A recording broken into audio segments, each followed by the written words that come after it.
ప్రతి ఇంట్లోని చీపులు అనేవి ఖచ్చితంగా ఉంటాయి. ఇల్లు శుభ్రంగా ఉండాలంటే చీపురు ఖచ్చితంగా కావాలి. ఒక్కరోజు కూడా ఇల్లు తుడవకపోయినా ఇల్లు ఇల్లులా ఉండదు. ఇల్లు తుడిచిన తర్వాత చీపుర్లను ఏదో ఒక మూలన పెడుతూ ఉంటారు. అయితే కొంతమంది మాత్రం చీపుర్లను ఎక్కువగా వంట గదిలో పెడుతూ ఉంటారు. చీపుర్లను వంట గదిలో పెట్టకూడదని జ్యోతిష్యులు చెబుతారు. ఎందుకో ఇప్పుడు తెలుసుకుందాం.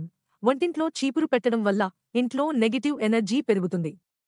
అలాగే కుటుంబ సభ్యులపై చెడు ప్రభావం పెరుగుతుంది.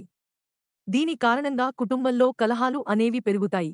చీపురు అనేది లక్ష్మీదేవి స్వరూపంగా భావిస్తారు. అందుకే చీపురును తన్నకూడదు, పడేయకూడదని అంటూ చెప్తారు.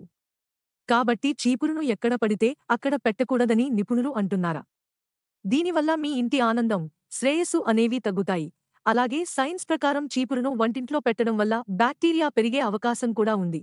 చీపురుతో అన్ని ప్రదేశాలను తుడుస్తారు. కాబట్టి చీపురులో ఖచ్చితంగా బ్యాక్టీరియా ఉంటుంది.